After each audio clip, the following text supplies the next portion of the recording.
Welcome back po mga boss idol.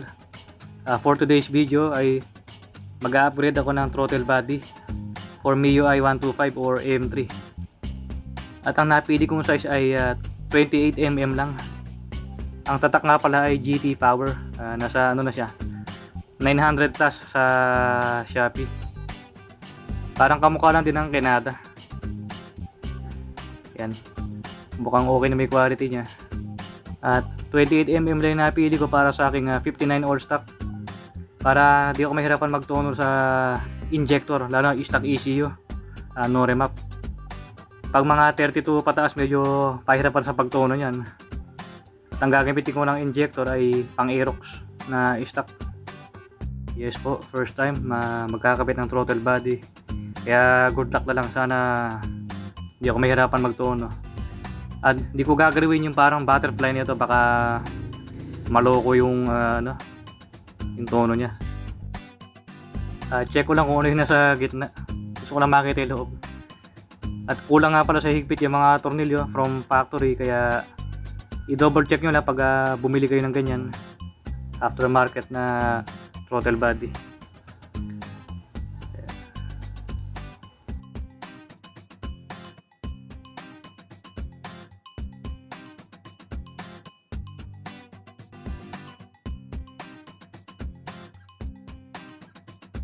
Alalay lang, baka mapunit yung o-ring. Yan, dahan-dahan lang ang hila. Ayan siya. So sa sukat ko, yung inner nasa 26mm. Yan yung butas na yan. Yung stock naman nasa ano lang, 23 by 21mm. So medyo oblong ng konti. Mukhang maganda naman yung clearance. Yan. Ala naman gano'n natatalo na sinag. So hopefully mag-minor na maayos.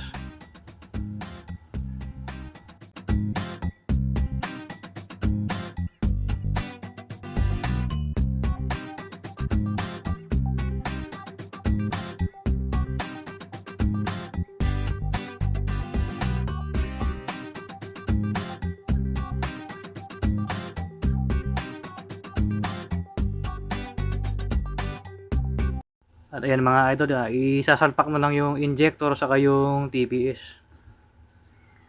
Pang Aerox 6 holes, saka yung TPS yung dati lang din stock. Ayan.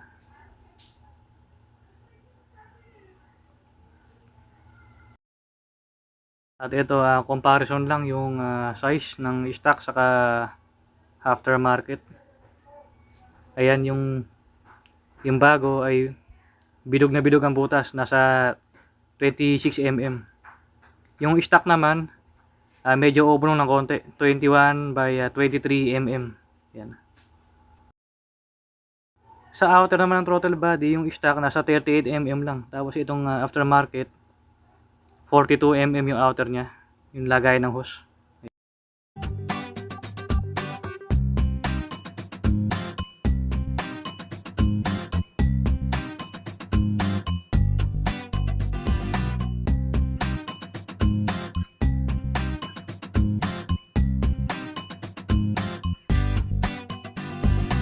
Naglagay nga pala ako ng o-ring kasi medyo malugi hose na gamit ko, para di lang pasukin ng alikabok.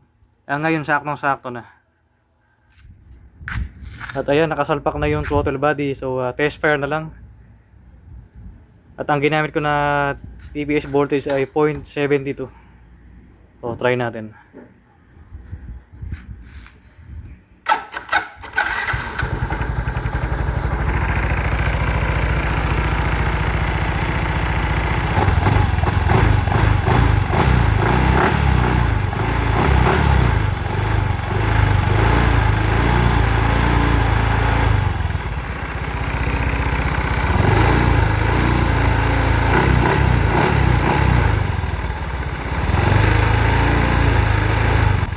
Bumabibrate yung kaha saka yung mga tornilyo, so huwag nyo na lang pansinin.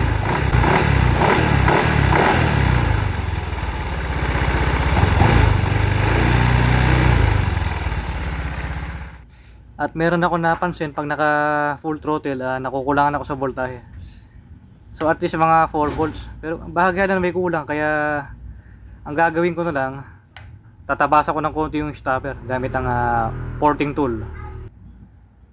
Bago ko pa ikabit yung throttle body, napasi ko doon sa butterfly na hindi siya diretso pag nakasagad. So mukhang kailangan magtabas ng konti sa stopper talaga. Yan. At yan, natabasan ko na yung stopper niya. Umaabot siya ng 4 volts. So nagport lang ko ng konti, bahagya lang. Yan, medyo di makikita sa camera, pero ayun, yung kanto lang yung ginalaw ko. Bahagyang bahagya lang, baka pag nasobran maputol, saka masira yung tono ng motor. Yan, medyo blurred kasi. So yung tinatamaan lang ng stopper. At ayan, naisalpa ko na yung mga kailangan ibalik. So one more test fire. Ayan. Ayan, malagitik yung motor dahil sa compression release, parang delay siya mag-release. Pero pag mga 30 seconds na, tumatahimik naman. At ayan, stable naman yung idle niya. So hopefully maganda din yung takbo niya. So maya may i-road test ko ito.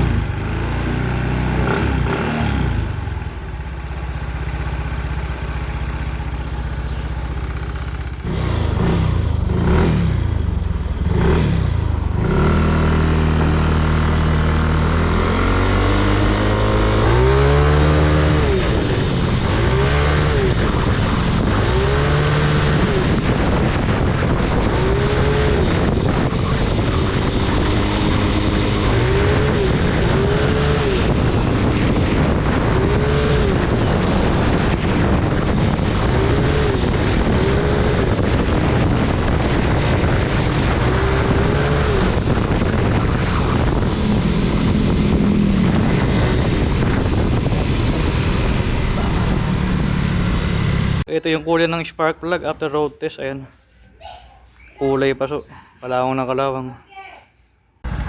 Ito naman testing na walang pulley. So try natin kumakabot yung rem limit.